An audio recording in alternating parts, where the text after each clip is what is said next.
everyone. Welcome to the Flippin' the Barrel podcast, a podcast where we dive deep into the stories of energy leaders across our industry and find out more about their career and life journeys. Today, we have the pleasure of interviewing Jason Pigott, the President and Chief Executive Officer of Vital Energy. It's been a long time coming. We actually spoke with Jason over a year ago when we saw a viral post that he kind of talked about the changes that he was making at his company. But before we jump into that, we'll tell you a little bit more about Jason. So Jason joined Vital Energy as a president and a member of the board of directors in May of 2019, and then was named CEO in October of 2019. Prior to joining in 2019, Jason built 2 decades of expertise in the E&P industry. Most recently, he served as the EVP of Operations and Technical Services for Chesapeake Energy, where he led all the activities around drilling, completions, digital, supply chain, and land.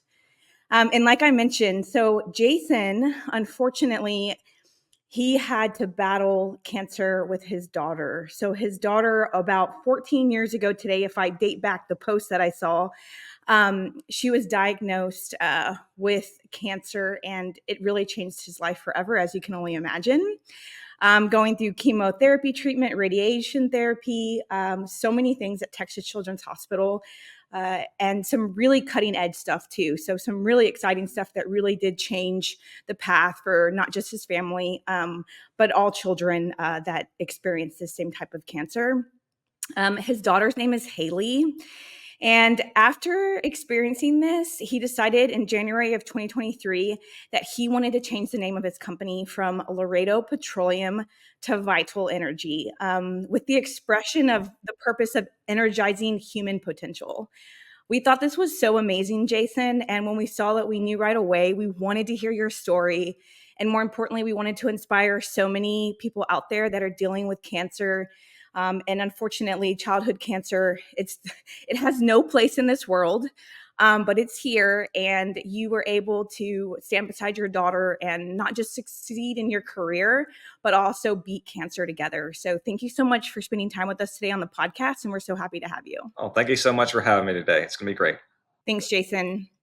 For people to know a little bit more about you, we'll start where you grew up. So growing up in South Texas, your father, who was a production foreman, he played a huge role in guiding you in the oil and gas industry. You used to tag along with him to check wells during summer breaks, to working offshore platforms during the holidays, which I think this really probably gave you a very good perspective what the oil and gas industry is like and how demanding it can be.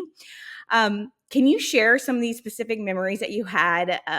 Like you mentioned some stuff about the watermelon patch in Montana, and explain how these experiences influenced your decision to pursue a career in petroleum engineering? Yeah, great question. I did a lot of things with my father that you wouldn't be allowed to do today. And one of those, we were going and checking wells. And one of the things that's painful to do when you're an operator on a well is open the gates. And I don't know why he had this idea, but he had this idea that I had to be 5 years old at the time, that I could hit the gas or let it idle and then hit the brake and stop the car and get through the gate when he opened and closed it. But on my first try, instead of tapping the brakes or the gas and letting it go, I think I floored it, and I shot off the road, and it was right next to a watermelon patch. And he just said all I could see is my little blonde head popping up above the seat every time I hit a row. So that was the last time that he took me on a well checking with him that I ever remember. But later in life, he became a offshore foreman for Elrod Hess at the time, and was able to get me connected with a roustabout company. And I would work during the summer, just checking wells and doing well tests and painting handrails. I painted handrails offshore safety yellow all summer, but it was good exposure. I was always good at math and science, and the question was for me, do I go into mechanical engineering or petroleum engineering? But my time out there working on the wells really gave me a passion for the oil and gas industry, and I ended up enrolling at Texas A&M. But yeah, my father really helped influence my direction, and by working alongside him and going across watermelon patches, but also just mentoring me as I was a roustabout for working offshore.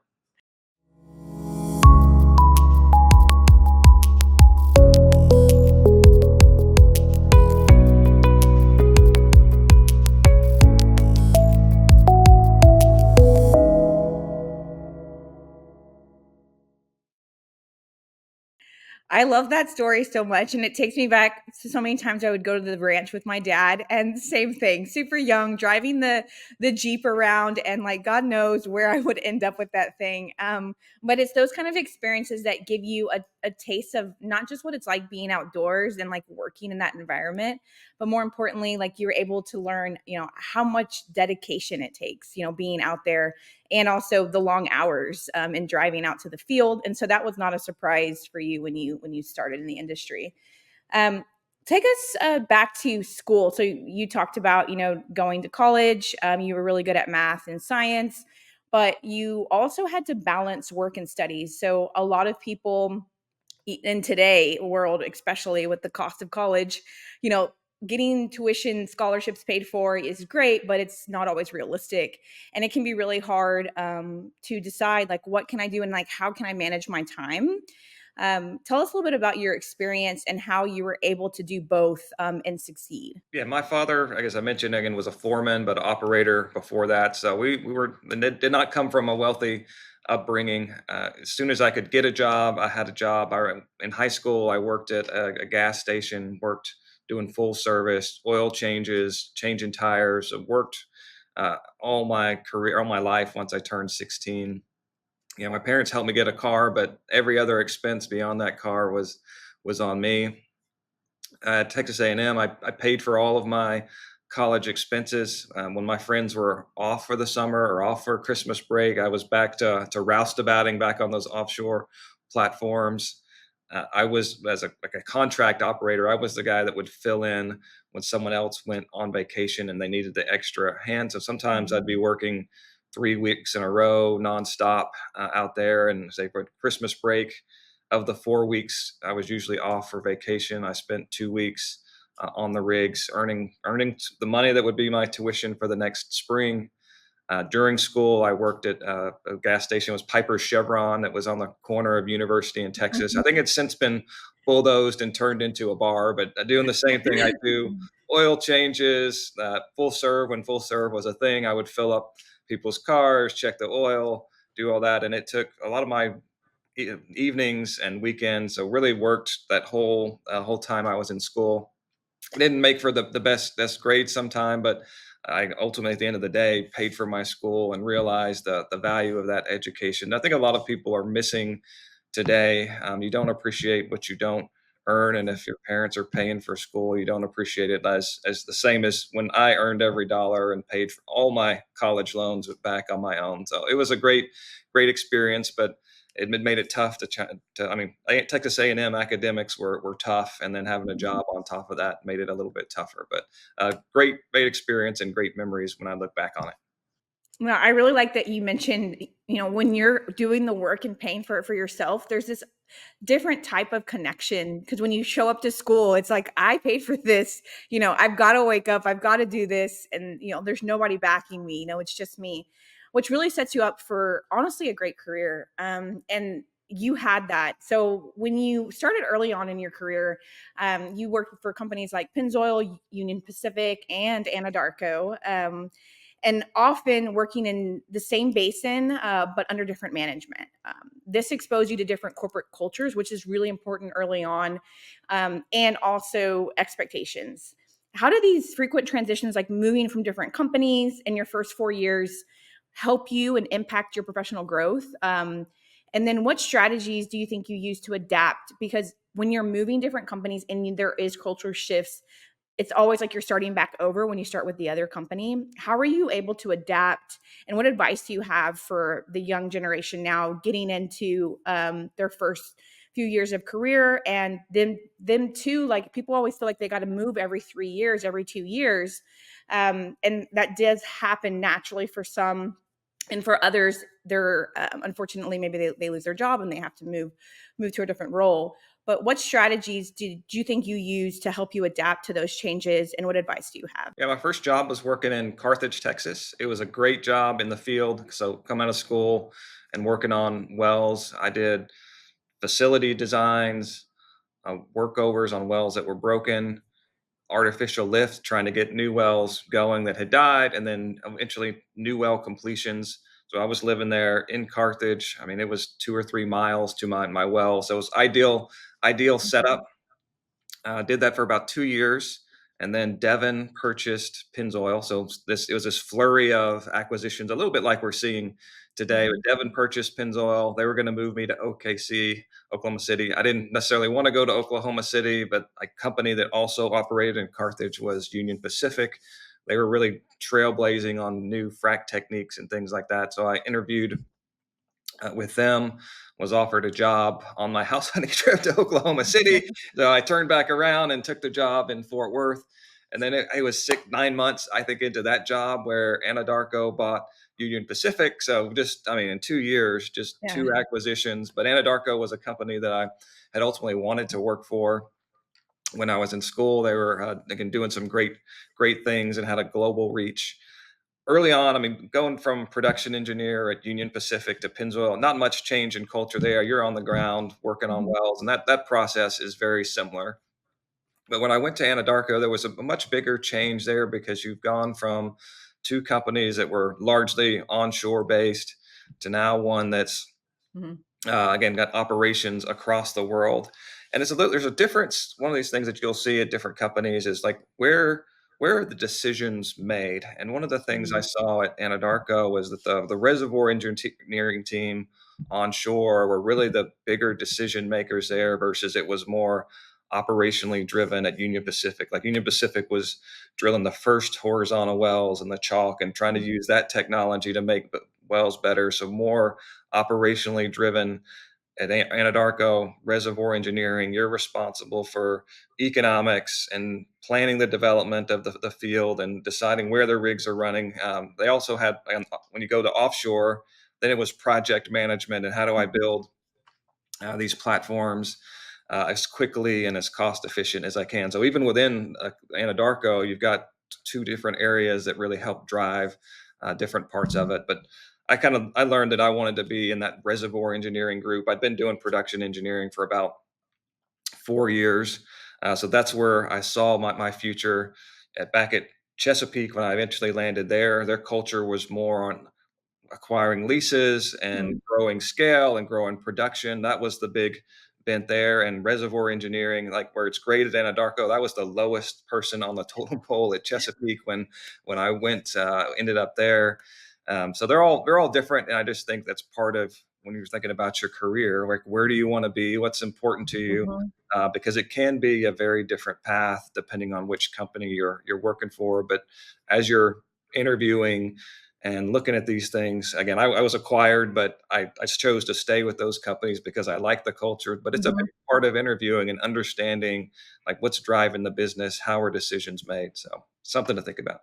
No, that's really helpful. And I think what's even more important is, and I love this aspect that you did at Anadarko, which you were asked to map out your career path, which I think is so important. And a lot of people learn that kind of early on. If you're in sports, a lot of times too, that's kind of built in where they're trying to map out like where you want to go, what do you want to do? And also the mindset's a little bit more goal oriented. But for those who might not experience that, they might not know what to do when you talk about like mapping out a career path. And it seems like at Anadarko, they really kind of pushed that upon you to kind of look at like, where do you want to go from here? And what does that look like? And what you wanted to do, as you mentioned, is be a reservoir engineer, but then get to the GM role. Can you tell us about mapping that out and advice for those who are, early in their career, even mid-career, and maybe, aspire to be a vice president one day or to run a team? What did you do that you think kind of really helped in that process for you? Yeah, I think Anadarko was very robust in their planning for engineers and geologists, and they would have it's a plan for you. And year two of your career, you should take these classes. At year three, take these couple classes to make sure that you get developed. It's really easy sometimes if you're not thinking about that to miss a training or get behind. You can't ever really catch up. So no one is going to care as much about your career as you do. So that's again a Mhm. piece of advice is to always be thinking of what's next for you. But in this focus on the careers, they asked us to make a map and like where do you see yourself in the next 10 to 15 years. Mhm. And I really thought about it. I think it's a quote from Alice in Wonderland where Alice is asking the caterpillar, "What road should I take?" And the caterpillar asks, "Where are you going?" She says, "I don't know." Well, then any road will take you there if you don't know where you're going. So I think a lot about, how do you, what is the path that you want to take? Where are you going? And so I had been an engineer for 4 years at the time, and I started to think, okay, where am I going, and what do I need to do to get the experiences that are going Mhm. to be required to be successful? So I was like, I'm going to shoot for the fences, and I'm going to go for vice presidents. That'd be like a crowning achievement. I don't know that I could ever be CEO, but we'll at least target vice president. And as I thought through that, it's like, okay, I need to get a little. I've done production engineering, so I need reservoir or drilling or completions or one of those skill sets. I've done some completions back in Pennzoil, but I need to do the reservoir. It's these guys are making the decisions onshore at Anadarko. I need to do that for a couple years, but then I need to see. I've seen Carthage, Texas, but I need to see some other areas. So I also need to go try some different areas. Mm. So maybe reservoir engineer for 5 years or so, 4 to 5 years, and then I should be ready to be a manager for 5 years, and then I should be qualified for a general manager, do that for 5 years, and I could be a vice president in 16 years if I tried different career paths and I had different areas. And so that was it. In 16 years, vice president. So what really happened is actually it's probably luck, but it's the way it turned out. I was a reservoir engineer for 5 years in East Texas, West Texas, and Algeria. I was a reservoir manager for 2 years, so I didn't spend quite as much time as I Mhm. thought I would have to at the reservoir engineering role. That I met. The Kerr-McGee Anadarko merger occurred. I was reservoir engineering in Algeria. They brought me back and again made me a manager. That's where I met Doug, who was the vice president over the Southern Division at the time, Mhm. who became CEO of Chesapeake and then Continental later. He really saw me there, and I promoted me into this planning manager role for the Southern Division. So I was reporting to him, doing planning for the whole hub company for 2 years, and then I was general manager over East Texas and the Eagleford for 3 years. So in the actuality, it was senior vice president at Chesapeake. 12 years from when I made my plan. So I was actually ended up 4 years faster than the plan, which was again great, awesome that you could have a plan and actually made it. And it was Mhm. 16 years after getting out of college, and then I've been CEO. I actually got above and beyond, and I've now been CEO for 5 years. So it was great. Again, I don't know that having that plan actually made it, but I wouldn't have gotten here if I didn't have a plan at all. So all worked out. No, I love that, Jason. And I think what's really important is during this time, there's like two pivotal things that happened. And I want to touch on both of them. So you mentioned Doug Lawyer, who was working at Anadarko at the time, then became the CEO of Continental Resources, and then later brought you over to Chesapeake. But in that aspect, when we look at how your career grew at Anadarko, there's a lot to do with like who's sponsoring, who's talking about you in the room, who's mentoring. And I think that's where a lot of people fall short is they think that if I put my head down and I work hard, somebody's going to notice me. But there's always this aspect of like a networking, even internal, that you need to do in order to gain the respect of your colleagues, but also be noticed.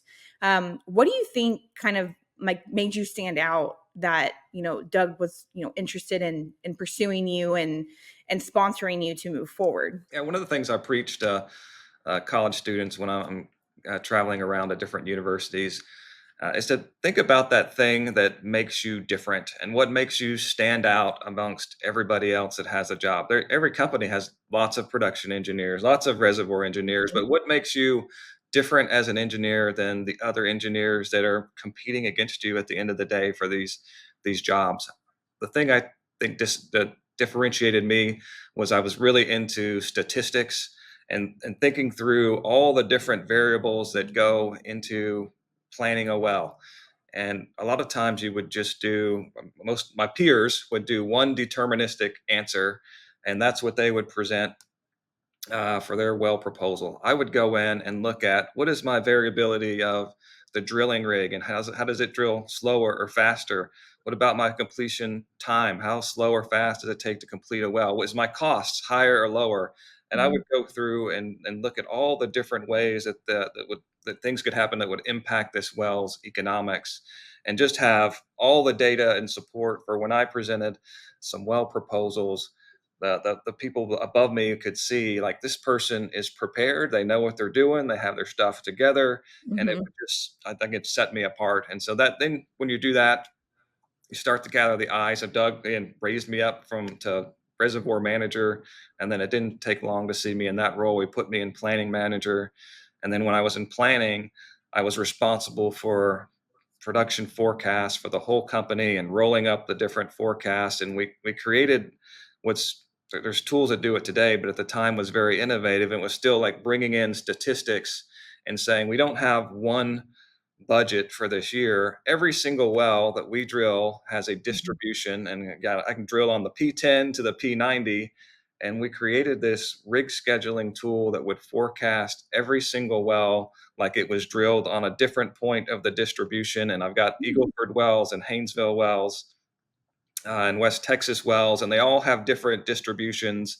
And then I run this model, thousands of times, and then I get a range of outcomes of, like, we could drill on the distribution but still have a wide range of outcomes that we're looking at for the day, rather than just having this one number. And then you can, as you are rolling up your budget at the time at Anadarko, I know what risk factor I want to have on this whole rig schedule, and it can impact how you think about it. So that was another thing that just it stood out, that we were thinking differently about it. And we did this thing in this massive, I can't remember how many megabyte Excel spreadsheet, but nothing like this had ever been done. It's more commonplace today, but that was 15 years or so ago now, right? So Mhm. it was very new. And when you do those kind of things, you just start to stand out. And that's my career advice: is find that way to differentiate yourself. I was doing things that helped Doug, and then he supported my career and promoting me up. Once he saw, oh, you've done this in planning. What could you do if you were leading the Eagleford, or what could you do if you're now leading the Haynesville? So he was, again, it was a mutual respect and appreciation for each other that really helped build our relationship over time. I think the key is like challenging the status quo, like not just doing what the deliverable is, but like going beyond that. And that was obviously something that you not just did, but you like deep dived into it, given the explanation that you gave when you were in that role. Um, there was another like really big moment that happened while you were at Anadarko, and that was when your daughter was diagnosed with stage 4 cancer, and you were a planning manager at the time. And Doug, I believe, kind of had a similar tragedy, if I can say the word, tragedy in his life as well. And so y'all kind of connected on that a bit. But more importantly, what I'd like to understand is when you're given something that's really life changing, I can only imagine what you're thinking at the time. And even wanting to show up at work was probably not, you know, part of what you wanted to do. You probably really just wanted to be home with your daughter and just get this just beat this cancer as fast as you could. How were you able to continue on? And even when you were just talking about all these things that you did differently, to keep your mind right and like wanting to do those things and staying positive. Yeah, it was very difficult. My daughter diagnosed with stage 4 cancer when she was 3 years old. I mean, we went into the hospital with strep throat and came out with stage 4 cancer. It's a cancer that only small kids get, so you're not looking for it, and the symptoms are the same symptoms. They're just feeling sick, and so it's hard for a 3-year old. It's difficult for them to explain to you what's going on. And went there to the next day. We're at the Texas Children's Hospital in Houston. And best doctors in the world are there. And I mean, there was a 5% chance that she was going to survive this, because the cancer was in her lymph nodes from her neck all the way down to in her bones on her ankles. So not a very good diagnosis. As you mentioned, like, Doug again came up to me. His wife had a experience in the past, and he's just like, "We got your back. Go do whatever you need to do. Go take care of your daughter. I had a fantastic team at the office, but we went through seven rounds of chemo, radiation therapy, a stem cell transplant, and then she was one of the first uh, children to be treated for immunotherapy, which they've now built an immunotherapy wing at the hospital. So it was again just terrible. We were at the hospital all the time. I mean, the harder part about deciding to go to work or not to go to work was, do I go home with the three kids that are healthy versus spend the night with my daughter Mhm. who's got cancer? So very difficult. How you adapt is you just like, what do I need to do today? That's all I can Mhm. decide. If I think about the future or other things that are going on, like you're not gonna get through it. And so it's just today. This is what I got to do. Today I got to go to work. Tomorrow I'll be at this house. The next day I'll be at the hospital, but just one day at a time. But the company and our friends and family, our church, were very supportive of us, and so it just made that experience bearable. But yeah, for anybody that's going through that, it is just it was a, I don't know, 2 year nightmare of treatments. But Mhm. she's now 18 years old and cancer Wow. free for 15 years. So she's been thrilled. The immunotherapy, she was the only person Mhm. that survived that was being treated for what she's being treated. So it's just been a blessing from God as well. Yeah, I honestly, I mean, even just listening to you again, every time I read or I hear about it, I get teary eyed. And I'm part of Sky High, and I know you're a big proponent of Sky High, and the company Vital Energy does a lot for Sky High. But hearing stories like this, it's I'm so happy to hear that she is doing so well, and to think 3 years old to now 18. I mean, like, what a crazy what a crazy transition, though, just what you experienced in such an early age. And I think this really brought a lot of perspective to you as a leader, and like how you deal with empathy, but also culture. And when you transitioned over to Chesapeake, they actually had you kind of take over in a way of transforming some of the company culture. And through that time, I can only imagine that you had experienced what it's like to be on the other side, where work is not number one, right? And I don't know what the culture was like at Chesapeake when you entered, but you had a task of like really challenging obstacles and reshaping the company culture. Can you talk about how you manage that shift, and then also going through this experience with your daughter, how that changed kind of even your mindset when you're looking at building a company culture? Yeah, the Chesapeake culture was very different from Anadarko culture. As I mentioned before, Anadarko was focused on operational excellence. That was front and center, and be the best operator that you can. Chesapeake was a founder-led company where Aubrey made all the decision or most of the decisions there, and it was more focused on lease acquisitions and keeping the rigs running and growing. I mean, it's transformed our industry today. We have energy independence because of those tactics that were put Mhm. in place, where you're buying huge acreage positions, and now I've got to have a bunch of rigs to go maintain that acreage or I'll lose it. So just very different culture from when I came from in Anadarko. What I learned along the way is we had to make lots of staffing changes because we were bringing to Chesapeake this a culture of operational excellence, and there are people that can get on board with that, and then there's some that like the old way and what Aubrey was doing. Mhm. They were night and day. So we had to make very difficult decisions on staffing and try to cut that back and put in place leadership that was on board with where we're going. So we brought in some people from our past experiences into key positions to help foster that. And then as we rolled out this new culture, we needed to create some wins. One of the things was just well costs. Well costs were very high because there wasn't that focus on cost, like get the well drilled at any Mhm. cost versus now we need to get this well drilled for the cheapest cost. Yeah. And we created these crush teams with the idea we're going to crush $1 million out of every well, and we brought in a consultant that had worked with back at Anadarko, being the Kerr-McGee and Anadarko merger, and they helped create these teams. And it was not just this crush team, but several others. But the crush team was a great example of, we're going to get $1 million of cost out of these wells.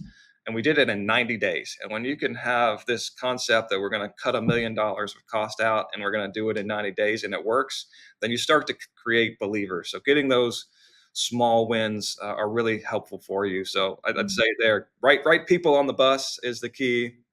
have a vision for where you're going, which one of those at the time was let's be producing 1 million barrels a day, and then have these wins that will create believers for you. I think were three of the keys to success and work in that transition. No, I think that's so important. And to your point too, when you come in a new leadership, showing people that what you're putting out actually works, versus, oh, new leader, he's going to put all of his new terms and his new ideas in, but does it actually come to fruition? And it sounds like not only did it come to fruition, but the culture really changed in a positive way. I want to jump into you becoming the CEO of Vital. This was in 2019, and you did face some tough decisions as well. This is another, you take the role and now you have to restructure the leadership team.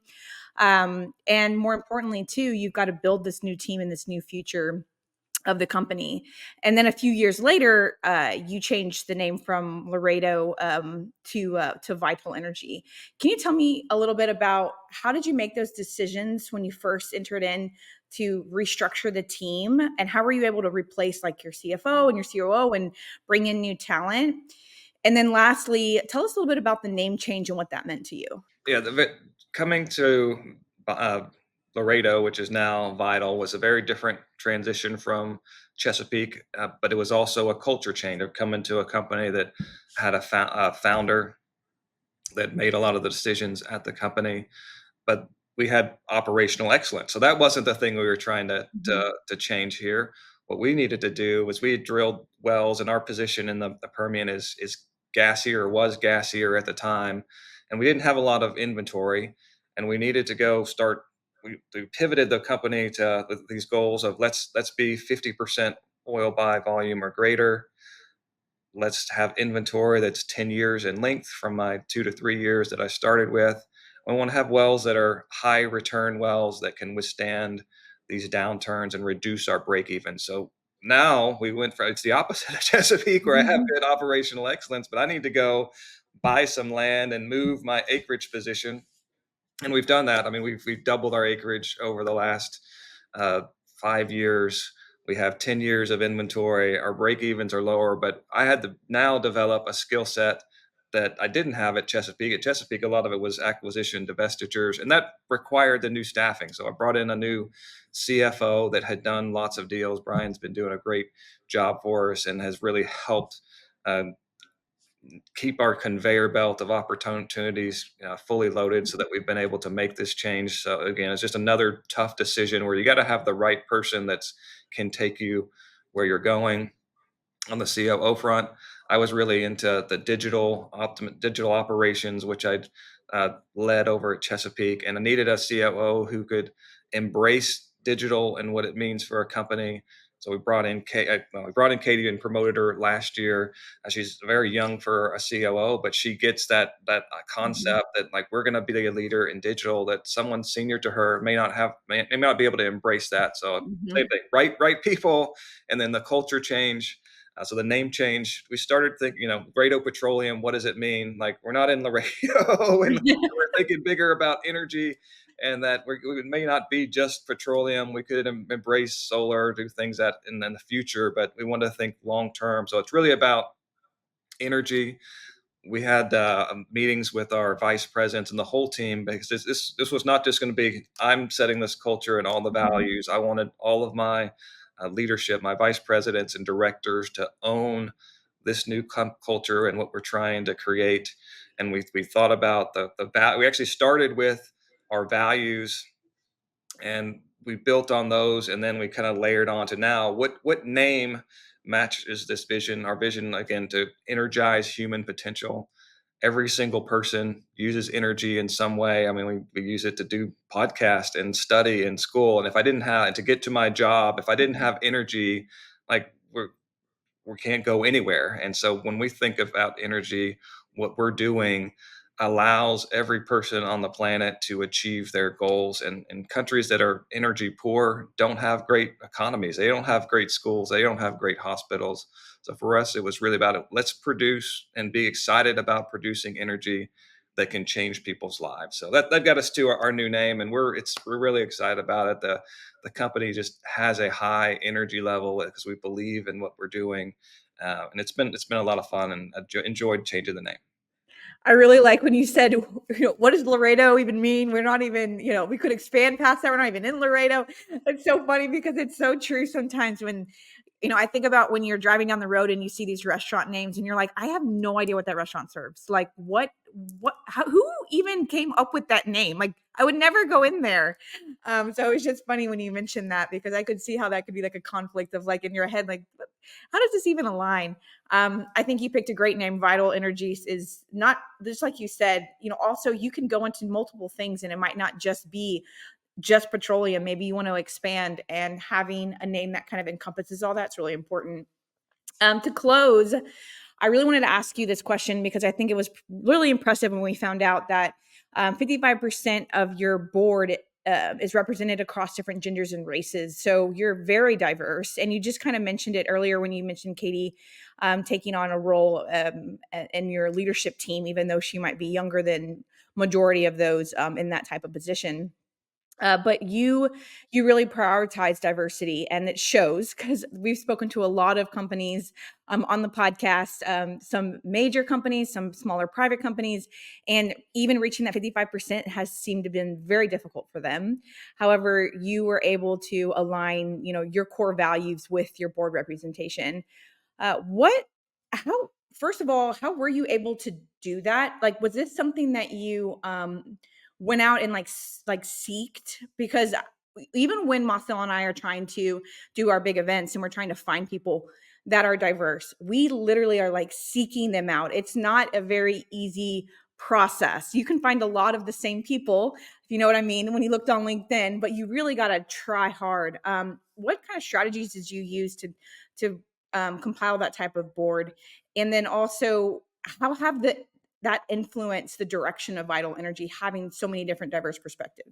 When I think about the priority, it wasn't really race or gender. That was an outcome of it. But we think Mhm. about diversifying thought, and I wanted to have board members that thought differently about the world and came from different backgrounds. Again, I know all about oil and gas. I don't need another board member to help me necessarily think about how we get operations better. Now, it's good to have good people on your board that have that experience and have worked in different companies and have different ideas and things like that. But we were really focused on this technology bent that it was going to be central to us. I mean, we're using AI to optimize our submersible pumps Mm. continually rather than having humans make changes on them once a week or once a month or whatever frequency they do it. So that was part of it, and we went out into the tech world and started to think what director backgrounds would be beneficial to what we're doing. So with Lisa, she worked for Intel and then was working at National Grid, and so had the power grid, and Mhm. also thinking of startups and venture capital and how that world works.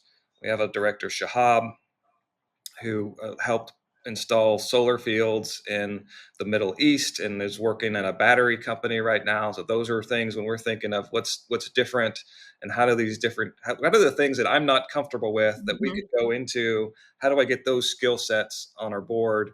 And then Jarvis, who worked for private equity backed, like how do we negotiate and talk to these private equity companies that we've been buying and what is their mindset. So just want to think about what skills would I want as a director for not the company that we are today but the company we're going to be a decade from now. So I think that drove it.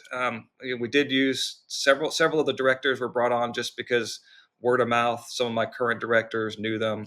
We also used a company called Diversified Search that was really helpful for us. We've used Russell Reynolds as well to help go find this talent pool. But for me, it's really I want people that think differently than I do and have different experiences who help us as a leadership team think differently about the world and technology and things like that. I love that answer, Jason. And what I like most about it is the fact that you're thinking about the future. And yes, you could have filled the room with people that were just in oil and gas. I'm sure you have tons of people that are qualified to do that, but you really went upon yourself to go and look in other industries, which is only going to make not only your operations better, but American energy better because you're going to have different resources that others might not think about because you have these people working in different fields that come with that diversity of thought. So I love that you did that, and I love more importantly that you're showcasing that to other companies in oil and gas podcast to say, hey, like this is direction we're going, and having people that don't all think the same is important, just as important as, having diversity in other aspects. So, Jason, I just want to say thank you so much for coming on the podcast today. I have always loved your journey. I thought it was so amazing from the very beginning when you talked about being with your father to then going into a Texas A&M to the struggles of just trying to manage everything, as paying for your school, but more importantly, also, finishing university to making your way up through the oil and gas industry. And then also the story about your daughter hits me every single time, like I mentioned, and it still is just mind blowing to me that you have other children as well, which you had mentioned during the podcast. And it's so difficult when you're also being a leader, a CEO, and then you have these things happen. And what I love about your journey is that you never let it stop you. And for those listening to today's podcast, I just want them to know that whatever you're struggling with in life, like everybody, no matter what role they're in, no matter how much they look like they're on this golden pedestal because they're the CEO, like they too have struggles and go through so many things in their life that they have to overcome. And you are one of those, Jason. And so I just really glad that we could share your story today. Well, thank you so much for having me. It's been a pleasure to be able to share it with you today. Thanks, Jason. And if you like this podcast, please like, subscribe, leave us a comment. You know where to find us, Flipping the Barrel on LinkedIn, Flipping the Barrel on Instagram, flippingthebarrel.com is our website. And we hope to continue to bring these stories to our listeners and tune into the next one. Thank you.